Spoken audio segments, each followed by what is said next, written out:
بسم اللہ الرحمن الرحیم۔ السلام علیکم محترم ناظرین، ہم آج کی ویڈیو میں طوفان نوح اور قوس قزح کے بارے میں بات کریں گے۔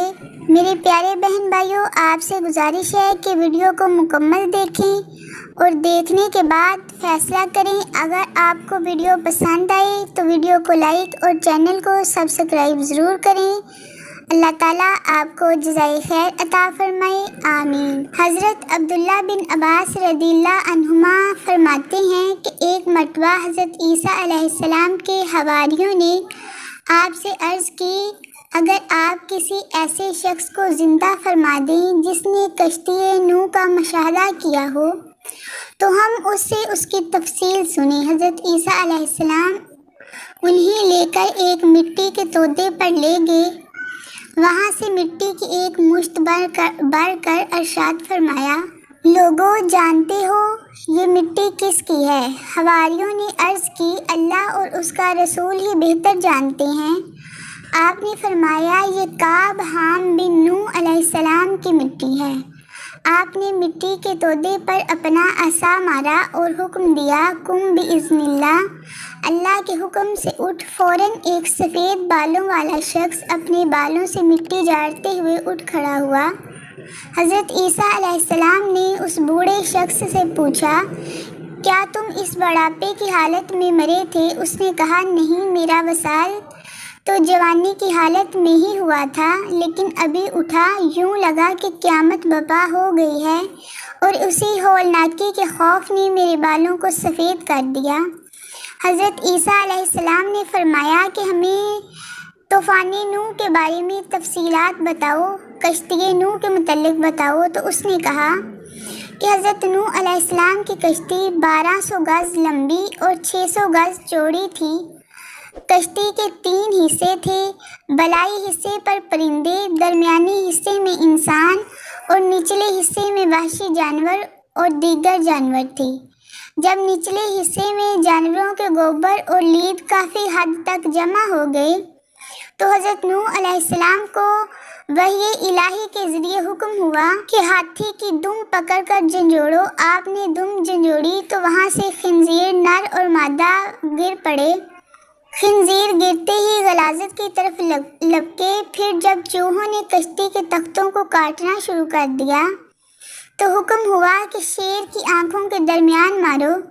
جب حضرت نوح علیہ السلام نے مارا تو شیر کے نتنوں سے بلیوں کا جوڑا نکلا جو چوہوں پر جپٹ پڑا۔ آپ نے مزید پوچھا کہ بتاؤ حضرت نوح علیہ السلام کو کیسے پتہ چلا کہ سارے شہر غرق ہو چکے ہیں؟ تو اس نے تفصیل بتاتے ہوئے کہا کہ حضرت نوح علیہ السلام نے کوے کو بھیجا کہ زمین کے حالات معلوم کر کے آؤ۔ کوے نے جو ہی زمین پر مردار دیکھے تو ان کو نوچنے کے لیے ٹوٹ پڑا، تو حضرت نوح علیہ السلام نے اس کے لیے خوف کے بد دعا کی، اسی لیے وہ گھروں سے مانوس نہیں ہوتا۔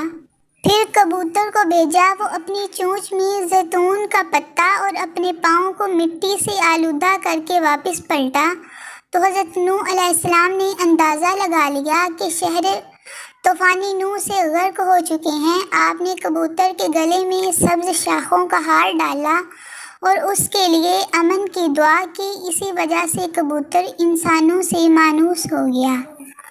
حواریوں نے عرض کی کہ اے اللہ کے رسول، کیا ہم اسے اپنے گھر نہ لے جائیں تاکہ وہ ہمارے ساتھ بیٹھے اور ہم اس سے گفتگو کریں؟ تو آپ نے فرمایا، نہیں، ایسا ممکن نہیں، کیونکہ اس کا رزق دنیا سے ختم ہو چکا ہے۔ پھر آپ نے اسے حکم فرمایا کہ اللہ کے حکم سے واپس لوٹ جاؤ، تو وہ دوبارہ اپنے ٹھکانے کی طرف لوٹ گیا اور مٹی ہو گیا۔ حضرت اکرمہ رضی اللہ عنہ حضرت ابن عباس رضی اللہ عنہما سے روایت کرتے ہیں کہ حضرت نوح علیہ السلام کے ساتھ کشتی میں اپنے کنبہ سمیت 80 افراد شامل تھے۔ 150 دن کشتی چلتی رہی۔ کشتی کا رخ مکہ مکرمہ کی جانب تھا۔ 40 دن تک کشتی خانہ کعبہ کا طواف کرتی رہی، پھر اسے جودی پہاڑ کی طرف پھیر دیا گیا۔ وہاں جا کر کشتی ٹھہر گئی۔ حضرت نوح علیہ السلام نے کوے کو بھیجا کہ جاؤ زمین کی خبر لے کے آؤ، تو لاشوں کے انبار کو دیکھ کر کوا ان پر جپٹ پڑا اور انہیں نوچنے لگا۔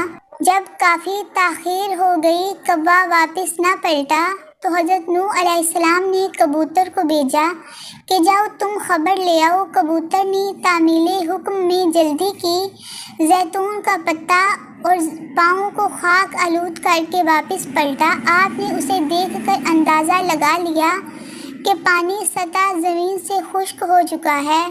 جودی پہاڑ پر آپ نے قیام فرمایا، وہاں ایک بستی آباد کی جس کا نام 80 افراد پر مشتمل رکھا۔ حضرت نوح علیہ السلام اور دیگر افراد ایک دن صبح کے وقت بیدار ہوئے تو ملاحظہ فرمایا کہ 80 افراد کی زبانیں جدا جدا ہیں۔